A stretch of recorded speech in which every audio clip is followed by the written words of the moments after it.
All right, welcome back to another episode of Upstate Sports Corner, guys, presented by Big Picture Sports Group. I'm Jack alongside Tommy. How you guys doing? How you doing, Tommy?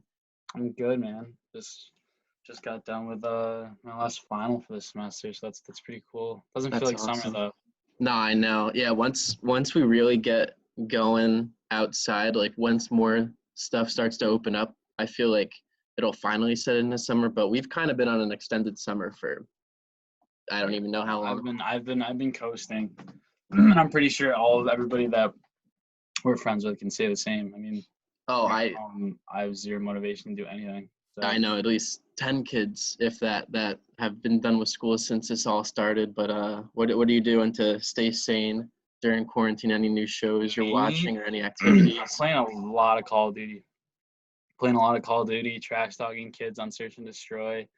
I feel like I'm 12 again. But That's that's literally all awesome. I do on Friday and Saturday nights. And I'm pretty sure I everybody love it. that. I love it. I'm watching. Just finished Outer Banks on Netflix.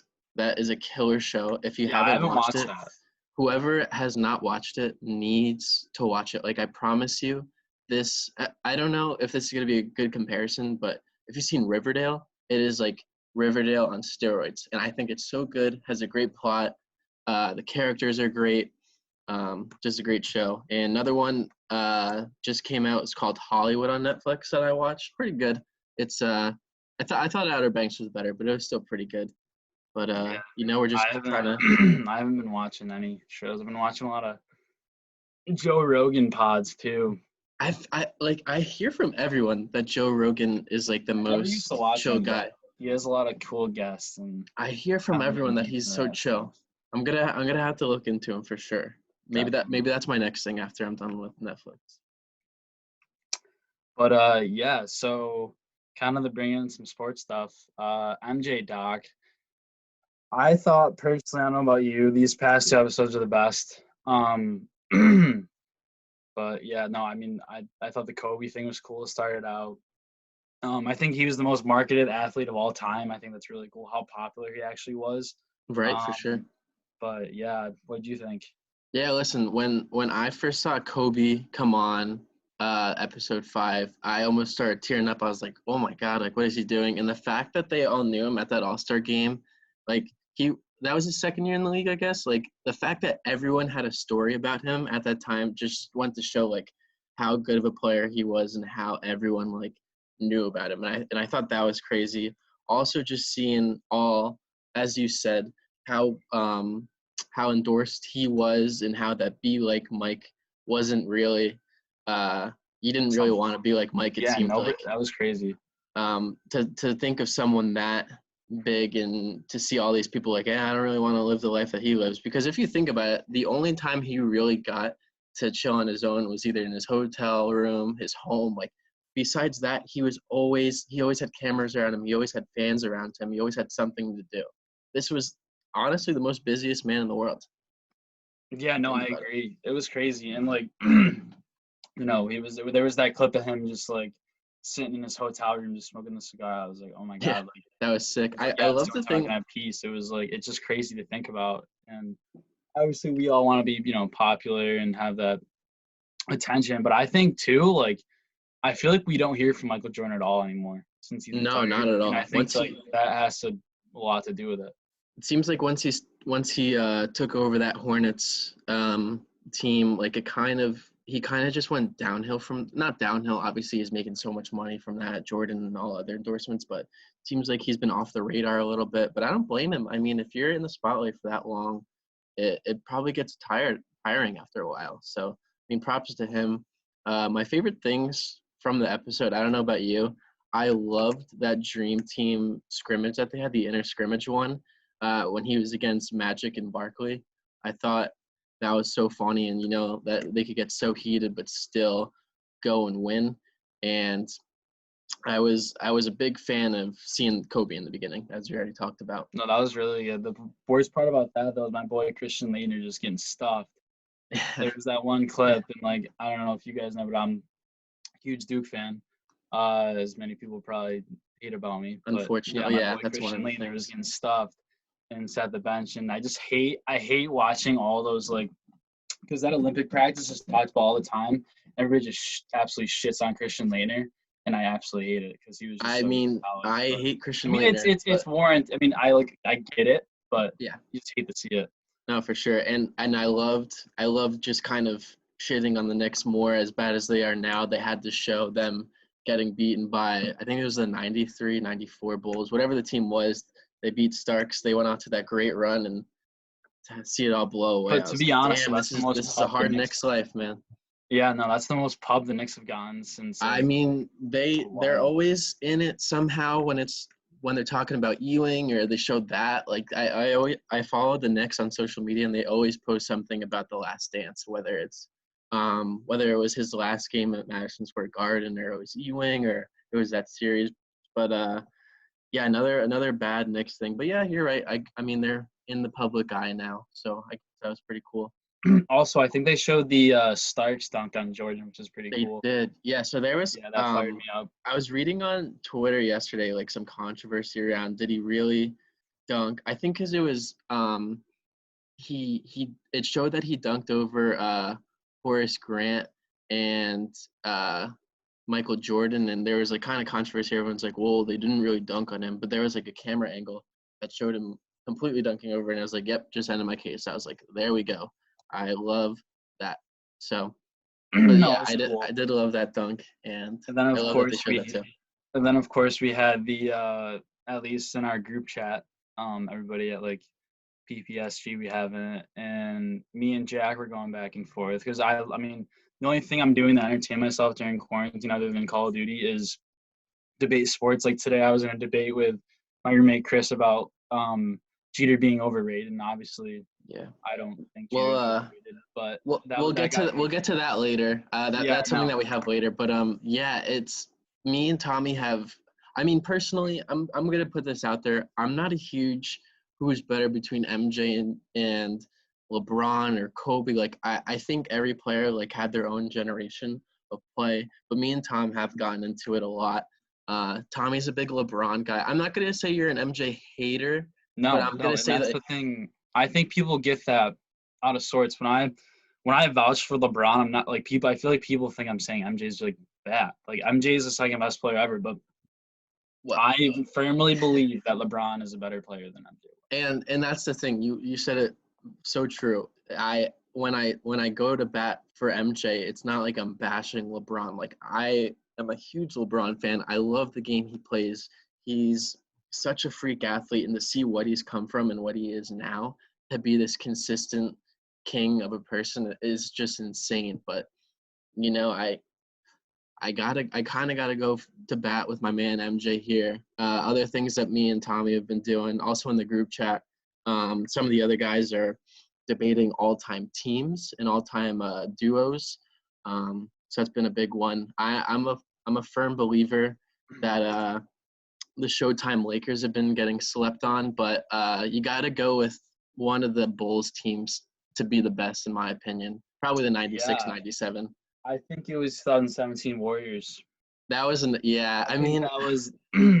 I think I don't know. The first year Kevin Durant was on that team, it was absolutely crazy what they were doing. I'm They not had the two best disagreeing. shooters in history. They had a 7-footer. I mean, Katie's listed as 6'9", but he's really like 6'11". Guy handles like a guard, shoots like a top 3-point shooter in the game, and is I think some underrated defender. I mean, he was on LeBron all the finals, him and Clay, and it's like the way they were able to spread the floor and the holes they created, like friggin' Draymond was averaging like over 10 points a game. Like, And and I don't dis. I think Draymond's a bit overrated because he just has everybody and he literally just pass the ball to shooters and they shoot from 30 feet and make it.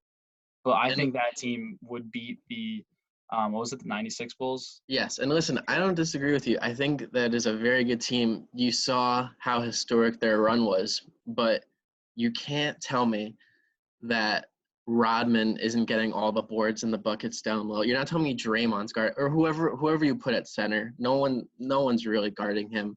I can understand maybe you make the argument for KD locking down either Pippen or Jordan, but besides that, who's guarding the other? You can't like defensively, it's gonna be a nightmare guarding those two. Who would you put? Who would you put guarding them? Wait, what'd you say? Who would Who you would I do put what? KD guarding? I would assume Pippen.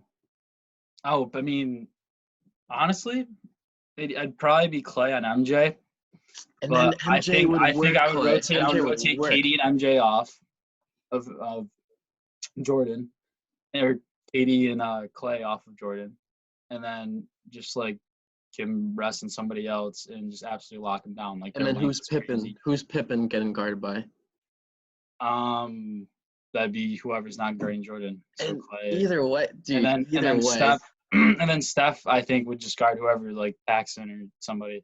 Or who was it? I think it it was would have Curry. been would have been B.J. Armstrong, maybe. I had no clue. Well, I know Kerr was the backup. Honestly, I know Kerr was the backup, he but was a bench guy, but you okay. can't. Doesn't even matter. Just put Steph on the other person, You and okay? I really think that MJ or Pippen would work Steph. They would work Clay. I'm not disagreeing with you. It'd be a shootout game. I'm just saying. I think the Warriors have more Okay, if offensive it's a shootout firepower. game, say it's a shootout game and it goes and it's like pretty even there. Who wins defensively? The Bulls. Who wins defensively? The Bulls, but So then there you they're go. gonna no, That's but my they're gonna answer. it's gonna be a That shootout in tips the it fact over that for it's me gonna because you be. have the two offensive. If you're saying they're evenly But on Warriors are offense, better offensively, way better. okay, because they live and die by the three. I understand that, but And once you plus, I don't guard think them the tight, Bulls have ever defended a team that can spread the floor that much. I don't. I'm gonna say this. This might be a bold take, but I don't think the Warriors have ever been defended as well as the team that the Bulls would have defended them. I think it's hard. I think you could go both ways with that. Spurs, Yeah. What Spurs? Not in 2016, 2017. Not that year. because which one? Kawhi was out, but I don't know. I mean, I think that the Bulls could not handle the way the Warriors spread the floor. They couldn't stop KD. They couldn't stop Steph, and then Clay would just be, I think, would be wide open off. You forget though how good defensively Pippen was. You forget how underrated he was defensively, and I'm gonna say he could have locked up Clay. He could have locked up Steph, and Jordan. I'm not gonna say he would have defended KD well, but it would have been a lot closer than people think. And then you go down low. Rodman is eating up Draymond every time. Or if you want to move Draymond I up to don't the think so. four, Rodman literally just got rebounds to play defense. Like he I was think literally the best defensive rebounder I in know the that. history of the I'm game. not And denying that. he didn't need He wouldn't work somebody on offense. he doesn't need to. He literally dishes it out to Pippen. He dishes it out to MJ. He dishes it up top to why the hell am I forgetting this point? I think it's Armstrong. I'll look it up. You have options though. But my point is I think the Bulls take that series. I'm not gonna say they sweep them. I think it goes like 6 or 7 games, but still. We can have this argument all day long. No, I know we can't. have this I don't know the argument in the answer. group chat, but if we were to go, would you rank them 1 and 2? I'm not gonna like ask what you would rank, but you would have them top 2. Yes. Okay, so then what? To be honest with you, I didn't really watch Kobe Shaq Lakers. Okay, that's fair. Wasn't really old enough and didn't So would follow. you say your number 3? What would you say your number 3 is? Based off what other people say, it'd be Kobe Shaq Lakers. Mm-hmm. But I haven't watched them. I don't have enough tape on it. That's fair. And I mean, you can make the argument at 3 for a lot of teams, and rightfully so. You can make it for that dream team in Boston in 07, 08. You can make it for the Speaking of Lakers. an overrated team, by the way, or You think a team that underachieved. Sorry, not overrated. Oh yeah, for sure. Underachieved. And I'm gonna say the same about the Miami Heat 2012, that era with LeBron, D Wade, and Bosh. That was That's an fair. overrated team that, or they were. I guess they were the great team that underachieved. They're the same. You can make the argument for those two, but I think the early 90s, late 80s Lakers of Magic Johnson, Worthy. Oh, I'm even going back earlier with Kareem Abdul-Jabbar like that. I feel like that team would be so hard to guard. Yeah, no, I mean it's tough. It really is tough because you're comparing different generational basketball. And that's my whole argument of why I hate to like choose a GOAT, because it's hard. But you know what's say. gonna happen when the MJ doc's over? It's gonna be probably a week-long segment on each. And listen, they're having this now. Every article and every sports talk is always about who is better. And everyone's like, oh, well, while I see the MJ document more, I see more and more of MJ. But, like, you're always going to have this argument as long as there's basketball, as long as there's people that have seen them both, even when the LeBron, there's going to be a LeBron documentary. And when that does happen, it's going to spark back, right? That's going to be insane. I know they're going to show his high school days. I know I'm fucking ready for that. That's going to be awesome. No, it is going to be, although, question. You think LeBron's obviously never going to admit it, but do you think this is going to motivate LeBron to play longer and try to get more championships just watching this MJ doc? Do you think that this MJ doc is going to motivate LeBron, even though he'll never admit it, to play longer and try to win more championships just because the reaction it's getting? Like, I've already seen people like that were LeBron fans not stick by. I mean, obviously this documentary is not going to make MJ look bad. Right. And MJ was really fucking good. But it's not gonna make him look bad. So all these people are just like, oh, like, you know, MJ maybe was better than LeBron, blah blah blah. But I don't know. Like, do you think he's gonna be motivated by this? I think if you're an athlete, you're always gonna have something that motivates you, whether it's like something like this or it's another force. I think LeBron is gonna stay in the league, or he's gonna try to stay in the league until his son Bronny makes it. I was thinking about this earlier. Bronny was a freshman this year, and say he didn't go to college, he would still have to wait 4 more years, because you can't automatically go into the league when you graduate high school. You have to go. It could change though by the time he goes in. I think right. I mean, you're seeing all the things that are changing now with the G League and everything. I think that certainly can be, but you're still talking about another 3 to 4 years of waiting, and we don't know how much LeBron has left. I mean, you saw the season he had this year; it was amazing. But I think a lot of that. I mean, I still think Giannis takes that, but I mean, either way, we could go. I still think a lot of his success this season was due to the load management he had last year. And they were out of playoff contention early, I think, out in the West. So he sat out a lot of games, and this is like kind of similar now. He's sitting out in this quarantine. He doesn't have a lot of time to play, so I think this will be really good for him. But you can't really ask him to sit out anymore.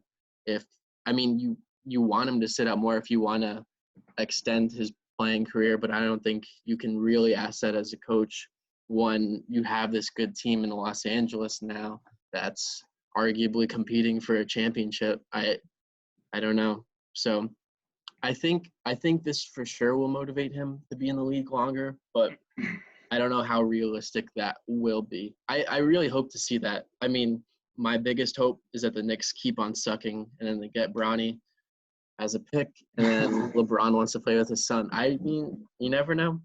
Crazier shit's happened. Could happen. But to kind of shy away from this, because we'll never actually get to an answer, even though I do think I'm right, and LeBron at the end of the day will be better than Jordan. Debatable. We could have our own segment next time about that. So earlier in the week this week, as we know, baseball's back, or baseball is going. MLB is going to be back soon. Was that a real report? Yeah, Passan said that it's believed around the league that the MLB teams are letting players know to get ready to go back to baseball, and the report is that MLB is going to make an announcement of the season plan either at the end of this week or the start of next. I did not know that, but that's pretty sick. But anyway, so apparently Korean baseball is back, and dude, so I replied to a tweet that Passan basically tweeted that Korean baseball is back. Keep in mind, 1 a.m. Eastern is when people have to watch it. But so I said, you really think people want to watch Korean baseball? And replied to his announcement of it. And I just got bombarded with people that were just like, oh, of course we do. Like, you don't appreciate the game, blah, blah. Like, first of all, shut up. And we're going to forget about this when MLB starts.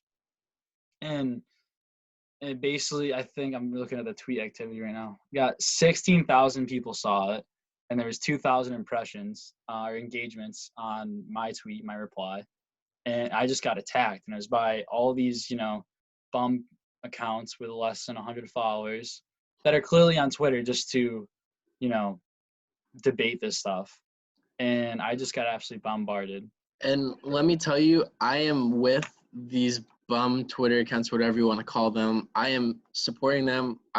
What I took from this is that Tommy's a pessimist and he hates sports and he doesn't want to see anyone happy. Baseball is baseball. It doesn't matter what you're playing. I want to see something. I want to see sports. So if it means that I'm going to be watching Korean baseball of players that I don't even know, I've never seen before, you bet that I'm going to. Now I am a big Kia Tigers fan. They are currently 0-2. They had a tough opening day, lost 11-2, and then they just lost a heartbreaker last night, or I guess this morning our time.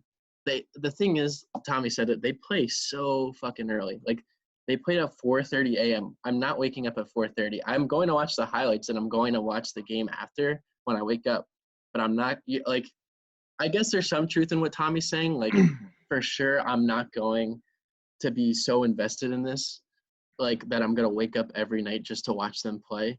But it's baseball. It's something to look forward to. It's seeing some sports being played. I don't care how good or bad it is. I just want to see some sports. And if it means that I have to support it, then I'll be it. And Tommy did get totally bombarded on Twitter. And I'm standing up for those guys on Twitter. So there was a reply to my tweet that actually got like something like 60 favorites.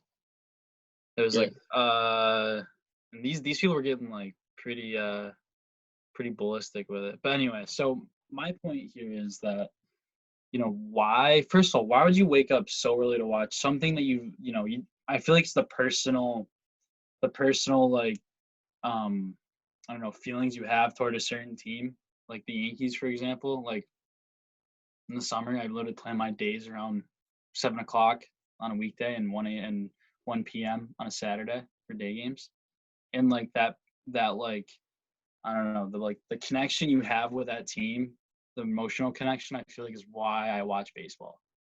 And the fact that I'm reading something that I know, but this, first of all, not only is it on in the morning and you're just a lunatic to wake up that early for no reason and watch something where the stands are completely empty, is that a policy? Are they?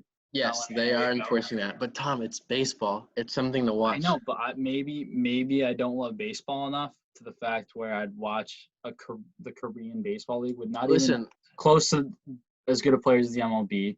I don't know. The problem is when I know there's better talent in another league, why would I watch it? Like, I don't go watch like the Spanish league for basketball, even though I love basketball. I would literally watch the Orioles play the Pirates. If I had to watch them play, if I had to watch them play 100 games before I got Yankees baseball, I'd watch that too. That's the actual MLB. So what's the difference between Korean baseball?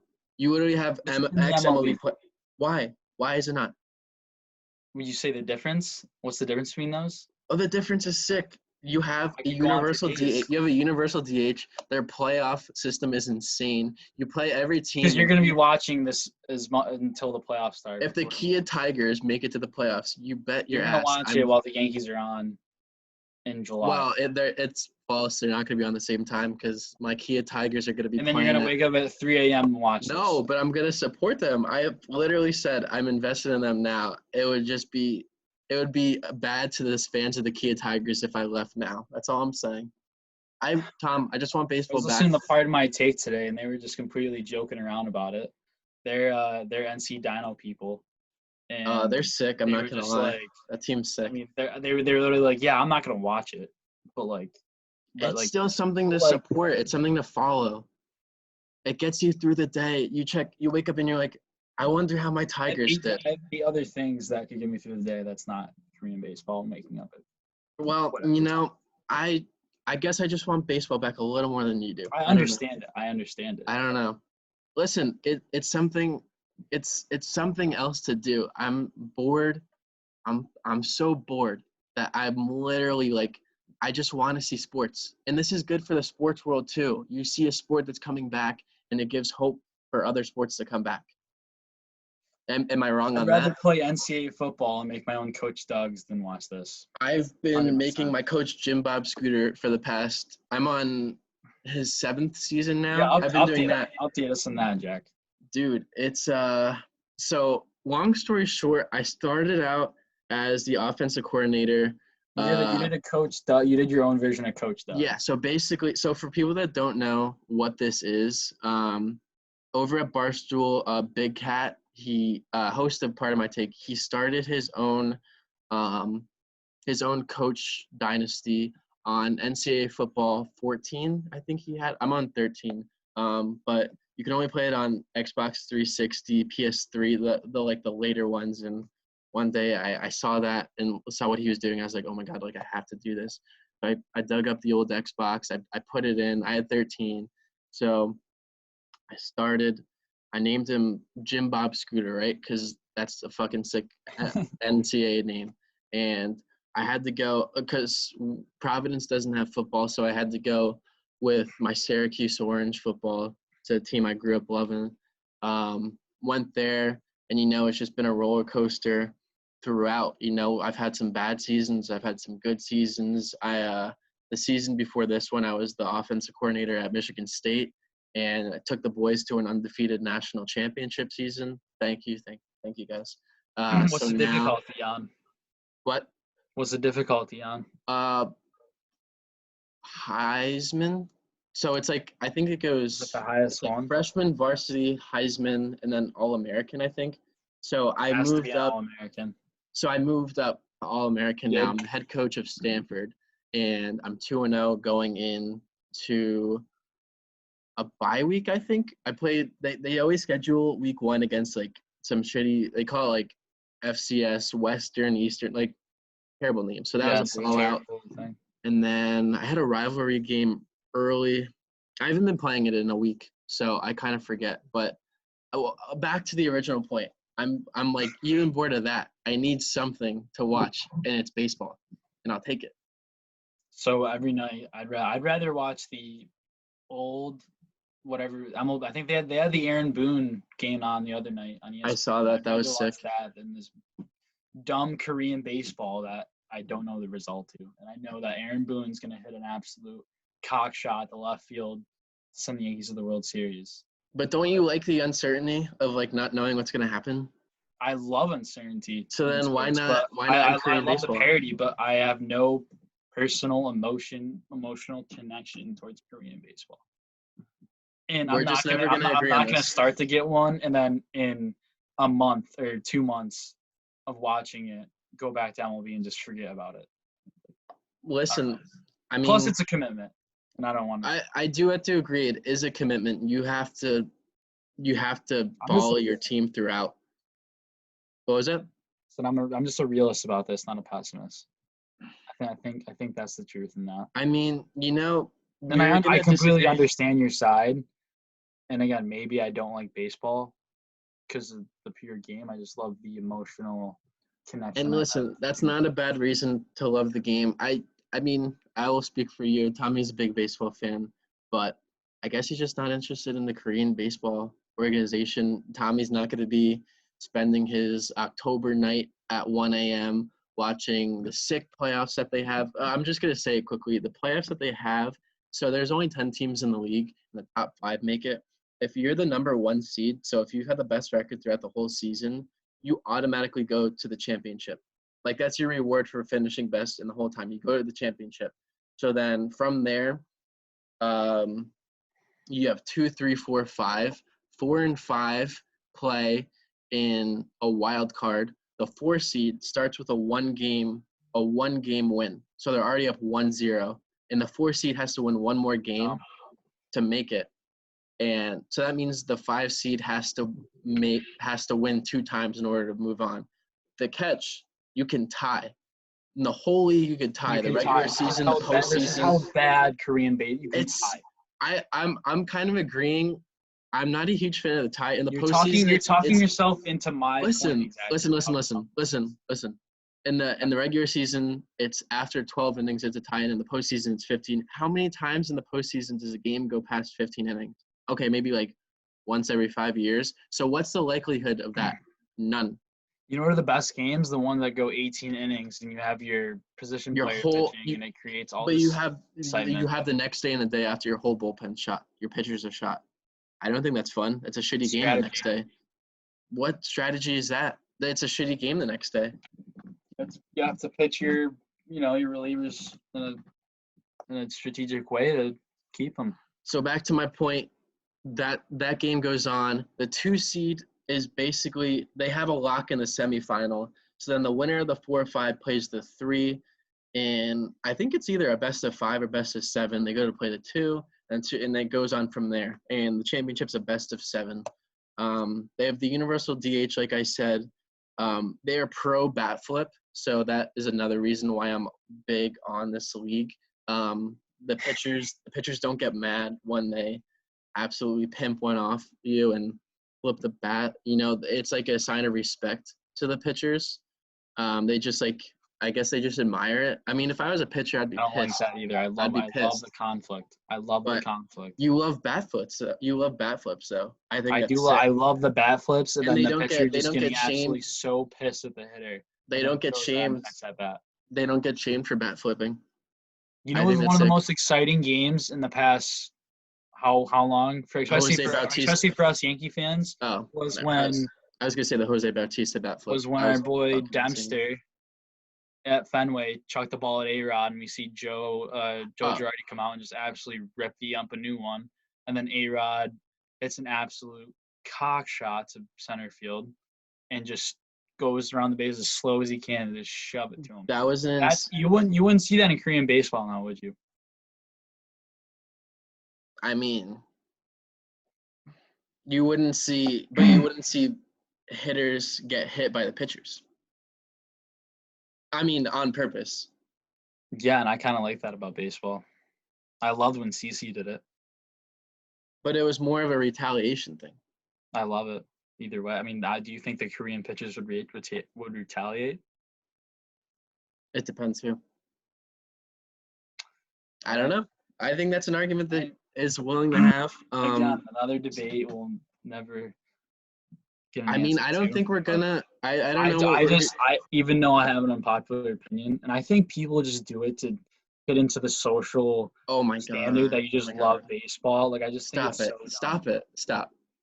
Like if I say that I'm gonna watch Korean baseball, it means I'm a true No, it does. I mean, it doesn't mean that you're a true fan. It just means that you want baseball back, and you'll watch anything. Like me and my dad, we watch. There's like this. It's like a random sport channel. We'll watch like rugby and cricket, and we'll just watch it to watch because it's something fun. You don't know what's happening, and you don't know what's going to happen, and it's something to cheer for. It's the same with Korean baseball. You don't know what's going to happen, and I think that's cool. It's not being, I'm the bigger fan. I'm more a true fan. It's just wanting to watch baseball. And I know we're going to disagree about it. People in my replies there are like, at least it's something like I highly doubt any of them guys. I'm sure there's I'm sure you're going to get that everywhere on Twitter. You're going to get like some 12-year-old boys with like 15 – no offense if you don't have a big following on Twitter, but you're going to have some like 12-year-old boys with like 5 followers be like, oh man, like I'm invested in, all right, like cool. You're just saying that, whatever. And then you're going to have some real fans of like true Americans that are Korean baseball fans, and they're going to be like, hey, what the hell, man? I'm a real fan. Like, what's your point? So either way on Twitter, you're going to get that. I think we've had enough Korean baseball talk for the moment. This was a couple weeks ago. Tom and I have just been busy with school, but we wanted to talk a little bit about the Giants draft, in the NFL draft in total. I'll start by saying I thought that the Giants had a pretty good draft. They really they addressed some needs that the team has. Don't get me wrong, the team has a lot of needs. But over the 7 rounds, they really had some quality picks that I can see being part of the team in the long run. Tom, what do you think? No, I loved it. I think it was the best draft that they've had in a couple of years now. I feel like they tend to take a lot of, other than Saquon, and Ingram was a good pick, but I feel like they take a lot of position players that necessarily don't need. I feel like should have, addressed their O-line problem through the draft rather than signing Nate Solder to some dumb high contract that He's a bum. do. Took up a ton of cap space, but the first 3 picks for me were huge. I think McKinney was a steal. Andrew Thomas is the huge freaking dude that'll hopefully protect Daniel Jones, because I feel like I'd watched Daniel Jones last year and a lot of people kind of crapped on him. I thought he had a pretty good rookie year, but he had no time to throw, and I feel like every time he dropped back, there'd be 2 guys already on him, and he have to run out of it, which is why he probably had so many good gains from the run. And he's more mobile than Eli, which is a lot better. Oh, But yeah. I think Andrew Thomas is good. They got Matt Pert, another offensive tackle, with their 3rd pick. And they didn't pick any wide receiver, running back, or quarterbacks, which I think was good. They don't really need that right now, and they can address that a lot in free agency. I feel like more than a good linebacker or a good offensive tackle. Again, if you do it through the draft too, you save a lot of cap space, so you can sign those big players.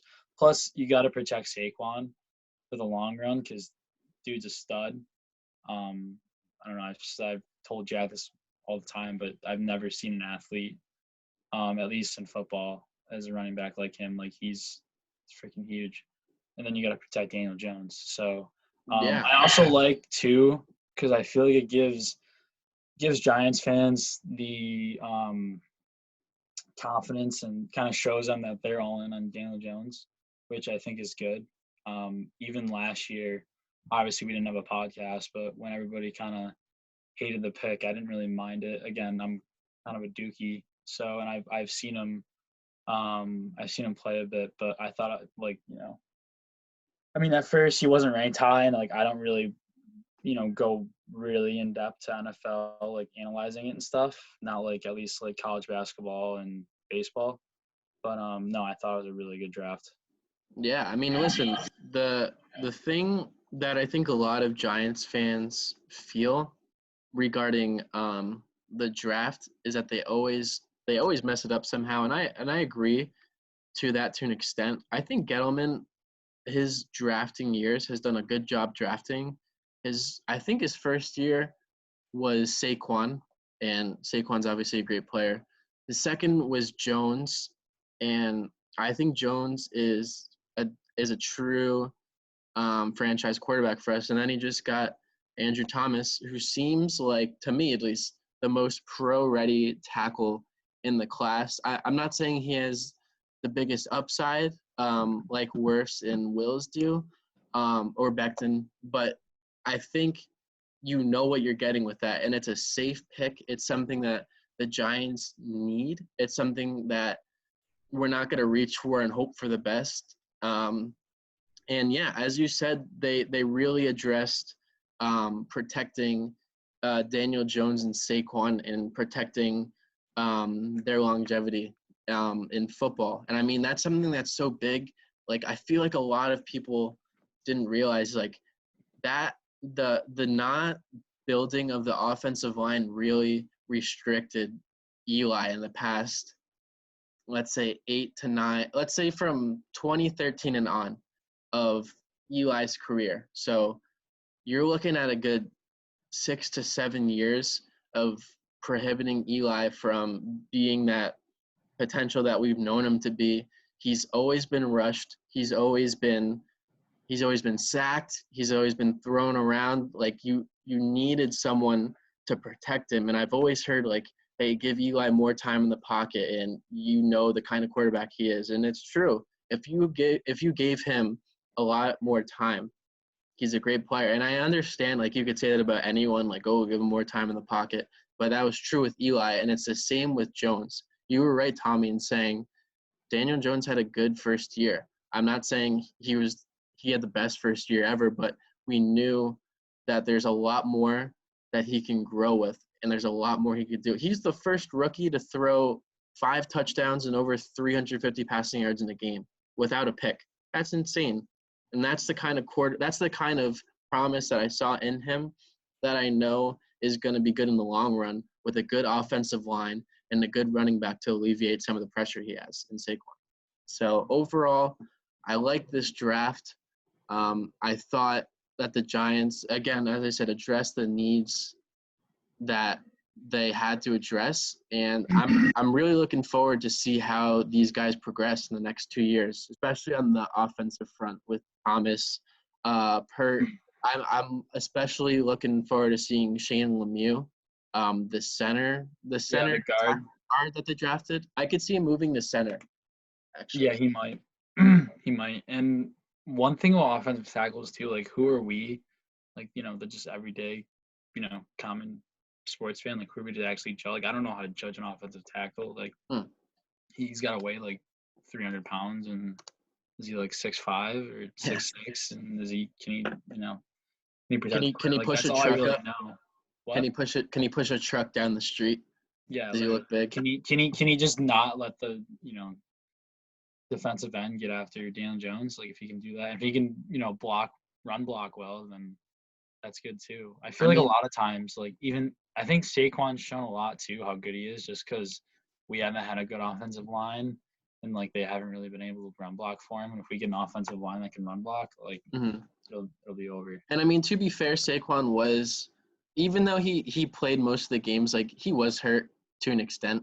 Yeah. Like towards the end, like you could really tell like he was still hurt from the previous injury he had earlier in the year, the one that he suffered week 3 from. I think it was the high ankle sprain or something, but you could tell he wasn't the same.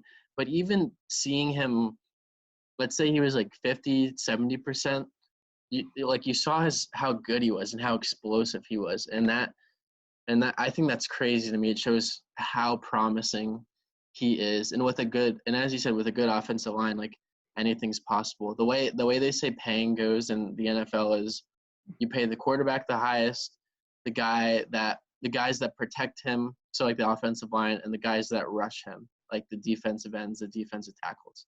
And I mean, it makes sense. You get those guys in the right contracts, and you get a young core building around a young quarterback and a young running back. You're kind of looking at success in the future here, and I'm not saying there's going to be success like next year, the year after, but I'll call it the next 5 years, Giants are going to be a good team again, and I'm all in for it. Let's hope so. Let's really hope so. I think we can. I think it's really possible.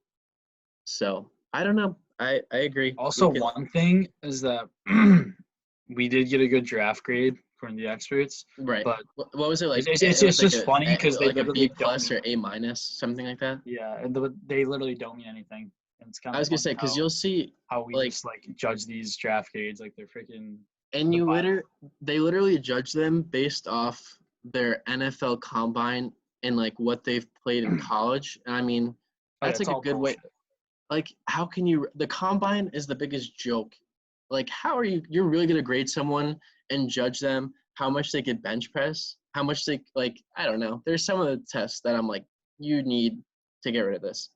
But all in all, I think Tommy thinks that the Giants had a good draft class. And I'm looking forward to next year whenever they can play. I'm looking forward to seeing it. So, winners and losers of the week. What was that? Winners and losers of the week. Yeah. So Tom and I, we're gonna start a new segment on the pod. It's gonna be the winners and the losers of the week. It's just stuff that we've noticed in the sports world or on social media front. So yeah, Tom, get right into it. Yeah. So my winners are one, Aaron Judge. There's a picture of him. He's growing out his afro. And I think it looks freaking sick as fuck. He looks insane in an afro, but it looks weird, but it looks pretty baller. It's gonna be sad when he wears his helmet and his hat during the game, because that man can grow an afro, and it's kind of sick. I'm like an afro Aaron. We'll come up with a nickname. We'll come up with a nickname for it, but I'm kind of agreeing with you. I just hope he doesn't cut it before the season starts. I know. I think it looks pretty cool. And he probably is, but it's whatever. Right now, it looks funny cool. too, because all these a lot of my friends that are from at least here that kind of see all of us talk about on Twitter, like, oh my god, he's so hot. It's like, Yeah. wow, dude. And it's like, all right, whatever. Afro's gonna kill that one. And then my other one, they're MJ fans. Kind of talked about this earlier, but I feel like after every doc, everybody's like, all the MJ fans come out of their hiding places on Twitter and are just like, oh my god, like this is why Jordan's the GOAT. Like Skip Bayless. I'll actually read his tweet. It's bullshit. Yeah, I mean, speaking on that, I think it's just cool to see MJ back in the light again. It's kind of cool because for us a younger generation, like we never saw MJ play really. So it's kind of cool to see like what he was and like how he played, and even like behind the scenes, like the kind of confident, confident, cocky guy. I guess I would say more confident, but like seeing who he was, and I think that's so cool to see. Right here's the tweet. He goes, "Hey LeBron, you watching this rare footage from a Dream Team practice game featuring the greatest talent ever on one floor? Magic ticked off Jordan. Jordan took over with those guys considered the greatest game they were ever involved in. All right, It's Skip over Bayless. LeBron. MJ's the GOAT. Like, come on. Skip Bayless, you're canceled. You're Oprah's canceled. side. He's a YouTuber. He like commentates games. He's hilarious. I've like heard. He made a meme and he with like Skip Bayless and it was a picture of LeBron saying rent free on his forehead. Yeah, I mean, it's Skip. Like so true. I feel like if Skip Bayless, if you listen to this, if you hear anything of this, like don't. If you like, ever your takes are terrible, man. I'm sorry. I respect you as a person. I respect you as a person. I respect what you do, but terrible takes. Whatever. Stephen A is better. I completely agree. So my winners of the week, talking about kind of like the MJ documentary, was MJ Stylist. When we saw them go to the 1992 Olympics in Barcelona, when they were walking through that tunnel on the opening ceremony, that outfit that he had, it was like the pinkish, reddish, green stripes one, like the zigzag, like that was sick. Seeing like what he's been wearing to games and stuff and what he wore around that. I think the biggest, coolest, most badass moment of that show was him accepting the gold medal, covering the Reebok logo with the American flag. Because like who's gonna tell him like, screw you, dude, like take off the American flag? Like, are you serious? No one would do that. So I thought that was awesome. So whoever MJ Stylist was at the time, like props to you, dude. Like that was cool. And then my second winner of the week going to MLB Talk is the Yankees chicken bucket. So if you're a Yankees fan, you've been to a Yankees game, at Alex. You know what these chicken buckets are. It's this big ass, like I don't even know how else to describe it, but like it's a bucket full of chicken tenders and fries, and it's insane. Every time you walk down, the games that I've been to where I'm like around people more, everyone gets a nice chicken bucket chant going. So yeah, I mean it's a staple of Yankee Stadium.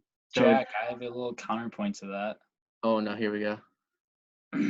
Is there gonna be fans at these games to buy the chicken? No, but the thought that we can be playing at Yankee Stadium and just gets me thinking about chicken buckets, man. Like the overpriced chicken bucket.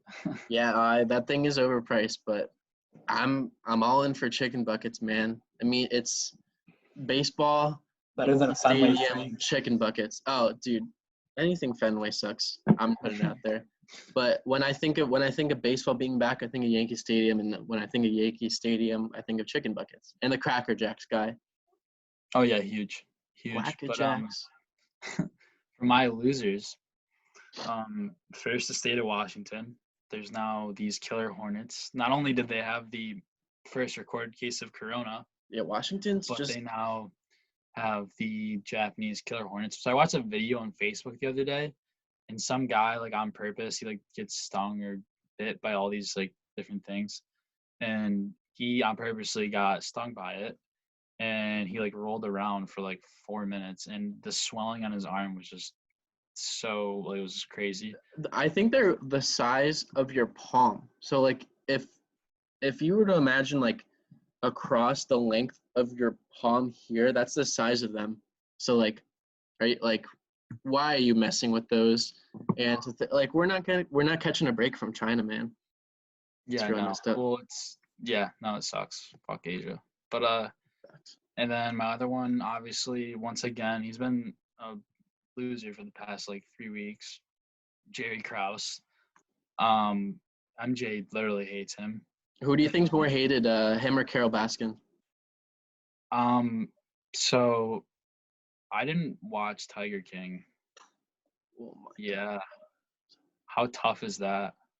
dude, like, what if you play COD too much? I guess, dude. Like, if Yeah, you haven't watched Tiger King since the start of quarantine, I don't know what you do.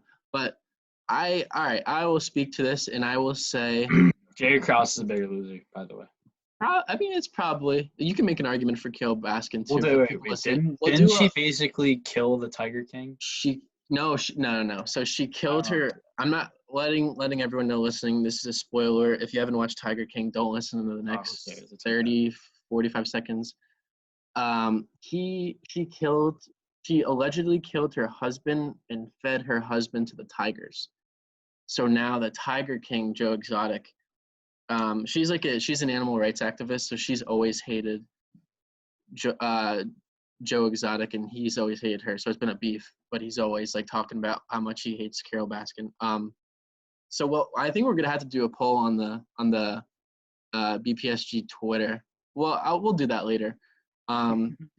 So yeah, I agree with you, Jerry Krause. That actually would be a good one, I think. I think we're gonna have to. I don't know. Tweet the shit out of that. Yeah. So my other loser, my final loser, are Dave Matthews fans, because at least up where I live, Saratoga is a huge spot for Dave Matthews concerts. Shout out to the SPAC, by the way. Every kid. What was that? I said shout out to the SPAC. Oh yeah, facts. Big SPAC fans here. No, yeah, huge SPAC fans. But basically, I feel like I'm in the younger group of kids that go to that concert. It's so popular. For me, it's like going to see a bunch of people I know, but I feel like a lot of people, 22 to 30, whatever, all go to the Dave Matthews concerts, and he comes for 2 nights, right. And it's like huge, especially huge here because he has such a huge following. So he just canceled 2 concerts he was going to have here this summer, which was expected, but now it's official, and yeah, that really sucks for them. Yeah, going off the concert part, something that I heard is that they're canceling concerts until 2021. I don't know if that's going to be true. It probably will be true, and that's going to suck because I got myself Luke Combs tickets in Boston in December, and I thought I was going to avoid all this, and I thought I was going to be able to see him, but like probably not, and whatever, like that's fine. But I feel like another point that you made is a lot of concerts that people go to. Yes, you enjoy the music, but it's also like for the social part too. Like you go to see people, you go to hang out with so it's a big loss for SPAC. It's a big loss for Dave Matthews fans, for sure. What about you? Yeah, so my number one loser of the week is Twitter beef. So kind of what Tommy was saying earlier, he got roasted by a bunch of Korean baseball fans, or fake fans, as Tommy may say. They probably just love him.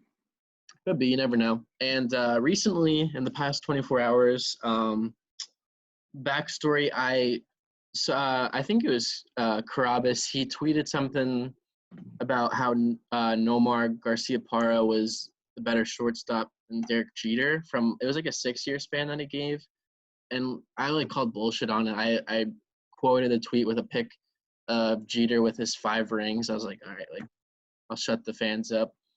And it started with this one kid. I forget it was like local hero or something. He was like, he literally copied and pasted. 14 followers. Yeah, go on.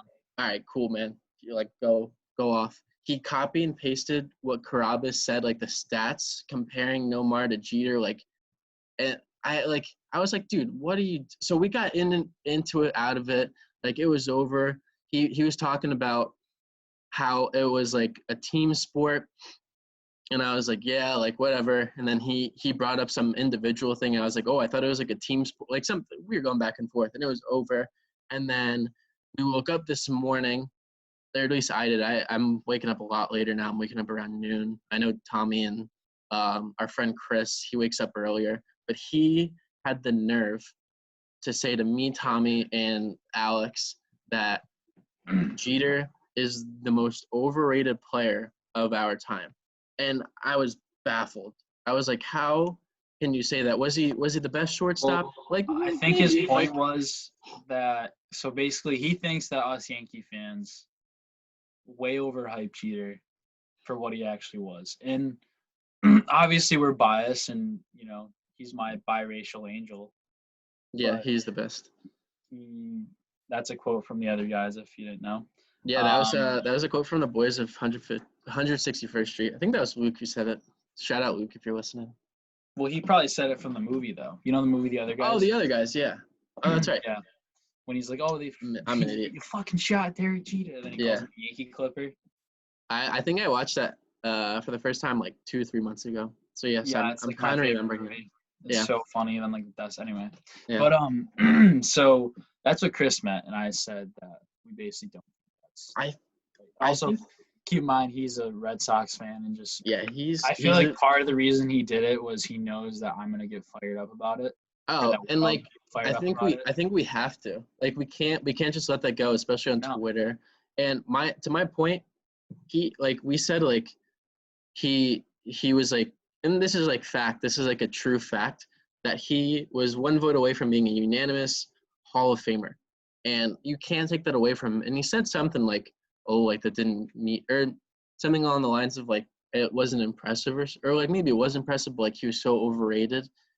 But like I don't think you can argue that for being that good, that long, and being that consistent. Like that speaks to how good of a player you are. Literally to go out on your last at bat to hit a walk-off, that speaks to the kind of player that he was. And whoever says that the Orioles grooved it down the middle for him, like you can go rot in hell, because the Orioles were a 90-plus win team trying to get home field advantage. Why would they let their division bitter rival of 20-plus years hit a walk-off off of them when they were trying to get home field advantage? Like, you can't argue that.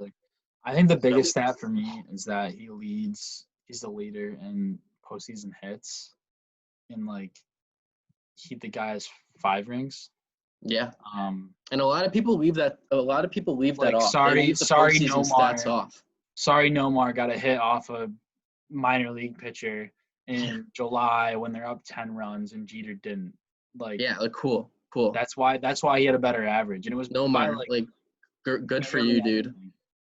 There's a reason. They're I don't know. There's a reason why people talk about Derek Jeter now, and I mean, unless you're a Boston fan or baseball, you talk about Nomar Garciaparra, but there's a reason why Jeter has been around this long. And if he's so overrated, then why was he, Hall of Fame voters, which I don't necessarily agree with it, but they're considered to know baseball in and out and know everything about it and probably the most educated baseball fans. Why did everyone but one of them vote for Jeter to be in the Hall of Fame? Plus, the one that didn't vote for him, absolute scumbag, probably was affiliated with the Red Sox. Dude, he's our loser forever. We'll have an honorary loser spot for him. Biggest loser. It's just assumed every show that we do that he's the loser, number one loser every time. So yeah, that's our beef that we've had on Twitter. If you guys want to help us out, feel free. We can always use some more Yankees help or some more just common baseball help. My last loser of the week is Isaiah Thomas. I feel like week in, week out on this documentary, he always gets roasted, or he always gets something bad thrown on him, and whatever it was. These past 2 episodes, it was him not being on the dream team. If you're that good of a player and you're left off the dream team, you seriously messed something up. And I think there's 4 players that talked about how they had beef with him, and MJ was like, it just wouldn't have worked out if he was on the team, the great chemistry. And I think that is crazy to hear.